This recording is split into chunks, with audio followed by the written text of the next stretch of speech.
Senhor presidente, senhoras e senhores senadores, eu tenho sempre o costume de procurar esclarecer da forma mais simples e pedagógica possível o que o plenário do Senado vota em respeito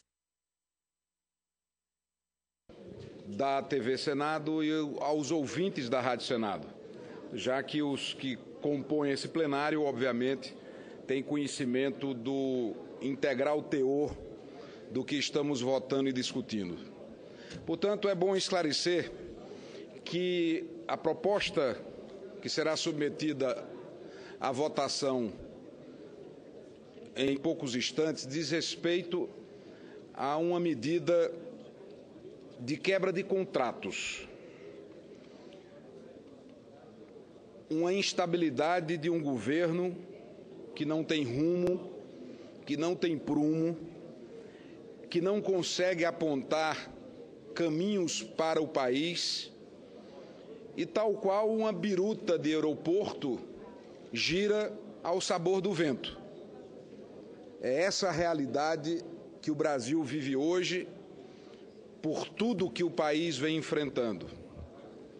Deixar claro, desde este primeiro instante desse encaminhamento, que o PSDB não é contra o ajuste fiscal.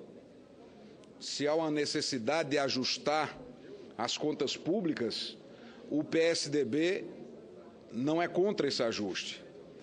O que nós somos radicalmente contrários é a forma como esse ajuste está sendo patrocinado pelo governo. A forma está errada.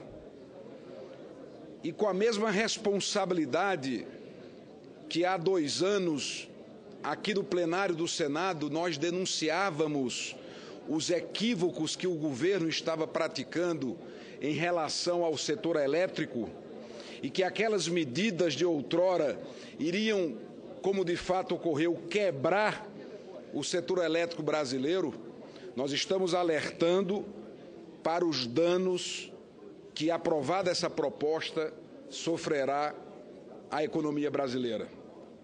Nós já estamos numa recessão, o desemprego aumenta a cada dia, a cada instante, e o governo vem com uma medida recessiva, uma vez que desestimula o emprego e que penaliza quem produz e castiga quem procura se modernizar tecnologicamente. Não há sequer a preocupação básica de qualquer país desenvolvido de prestigiar, de estimular as empresas que investem em inovação, em tecnologia, modernizam os seus meios de produção, mesmo concorrendo com aquelas que não seguem esse caminho tão necessário. E o fato é que o governo está reonerando, essa expressão sequer sei se existe no nosso vocabulário, mas está onerando de novo aquilo que foi desonerado no ano eleitoral. Durante a campanha, a presidente Dilma Rousseff, do PT, fez inúmeras referências à redução de carga tributária para as empresas brasileiras.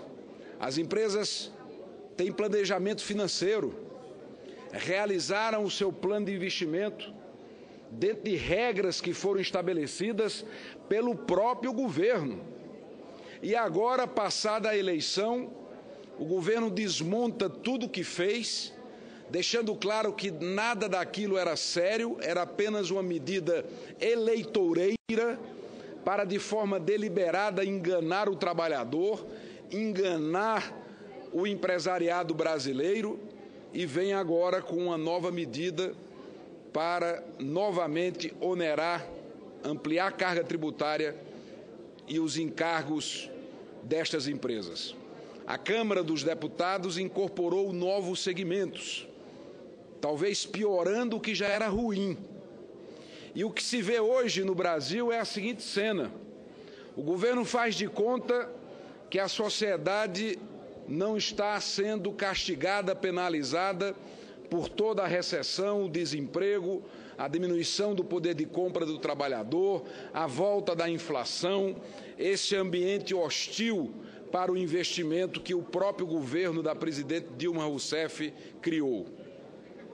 Mas quer cobrar mais impostos, porque essa proposta nada mais é do que um aumento da carga tributária do país.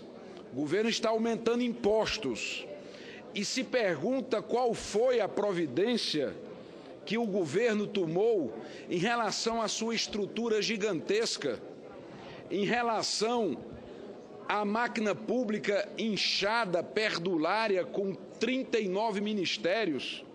Se o governo tivesse pelo menos adotado algumas medidas de contenção da sua estrutura, teria talvez um pouco mais de autoridade e de coerência para cobrar mais impostos. Mas vejam, senhoras e senhores senadores, telespectadores da TV Senado, o que faz o governo? Mantém essa estrutura, e não vou falar sequer do aparelhamento desse Estado, da prática de corrupção. Eu vou falar apenas da ineficiência da máquina pública, do seu tamanho exagerado, sugando do trabalho do povo brasileiro o seu imposto, o seu suor sagrado, para manter essa máquina pública. Portanto, nós votaremos contra essa medida recessiva, contra essa medida que desrespeita o suor sagrado do trabalhador brasileiro, que rompe contratos. Lembrando que, quando a MP foi enviada, o presidente do Senado, o senador Renan Calheiros, devolveu a medida provisória, que foi convertida num projeto de lei, por não entender e não reconhecer na medida provisória os requisitos constitucionais. Mas eu recorro à exposição de motivos da própria medida provisória para combater o que hoje o governo deseja fazer nesse plenário. E dizia a exposição de motivos da medida provisória, e eu abro aspas: ao se tornar permanente, a desoneração da folha permite que as empresas adotem um horizonte de longo prazo em seu planejamento, trazendo previsibilidade aos investimentos a serem realizados. Quem afirmou isso foi a presidente Dilma Rousseff na exposição de motivos da medida provisória. Ela mesma falava em previsibilidade e rompe novamente com contratos, e nada mais danoso para uma economia do que o rompimento de contratos que geram instabilidade definitiva, porque não há patamar seguro onde se possa pisar e realizar o planejamento e assegurar os investimentos do futuro. Hoje, a imprensa brasileira anuncia a abertura de um crédito especial para o setor automobilístico que ultrapassam 3 bilhões de reais. De um lado, o governo quer arrecadar 10 bilhões, inicialmente eram 12, mas com as modificações feitas na Câmara, a perspectiva de arrecadação com esse aumento de impostos, com esse aumento de carga tributária, é de 10 bilhões. Mas no mesmo dia em que o Senado está discutindo a matéria, o governo apresenta um pacote de incentivos para o setor automobilístico, repetindo os mesmos erros de intervenção equivocada na economia que levou o país à recessão que nós vivemos. Foi exatamente de intervenção em intervenção, de protecionismo em protecionismo, sem que houvesse uma visão inteira, global, plena da nossa economia, que precisa ser desonerada como um todo, e não apenas para setores que têm maior capacidade de influência no Congresso Nacional ou que são atendidos pelo governo. E vem agora o governo apresentar também para o setor automobilístico, e não tenho nada contra a indústria automobilística, claro que não, mas não pode se tocar uma economia por espasmos. Não se pode imaginar um país crescendo no seu desenvolvimento de forma insustos.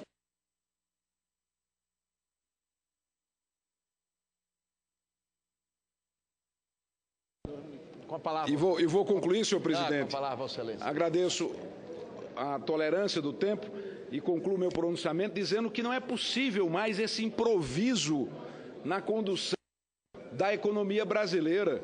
Eu, particularmente, tenho muito respeito pessoal pelo ministro Joaquim Levy, mas ele parece que começa a cair na tentação da mesma lógica do governo no mandato primeiro da presidente Dilma, que levou o país para essa situação econômica com esses improvisos.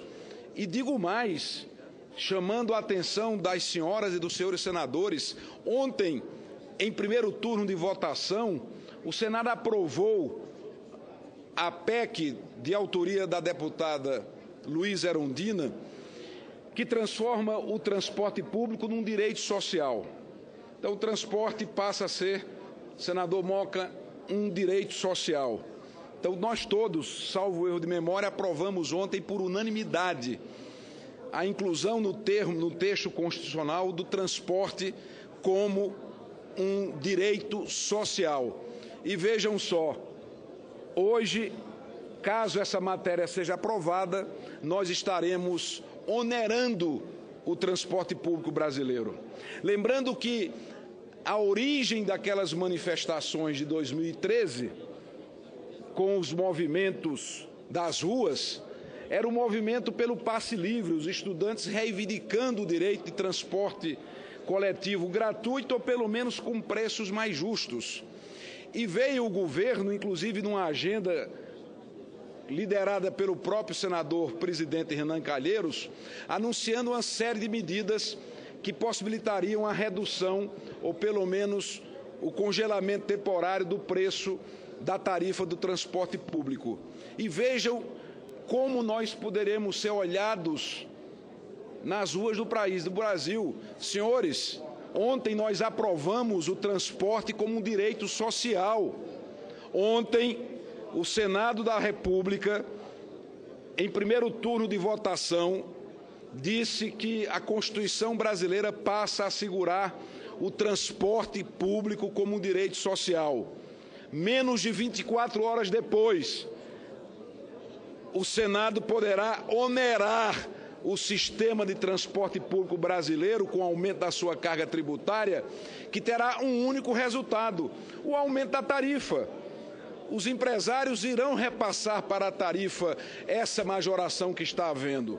Então, que tenhamos ao menos coerência em relação àquilo que nós votamos. Nós não podemos, num dia, dizer que transporte é um direito social e, no dia seguinte, 24 horas depois, aumentar a carga tributária para o transporte público do país. É improviso demais. Não é possível que os erros voltem a se repetir. A oposição, insisto, não é contra o ajuste fiscal. A oposição é contra a forma como o governo tenta promover esse ajuste.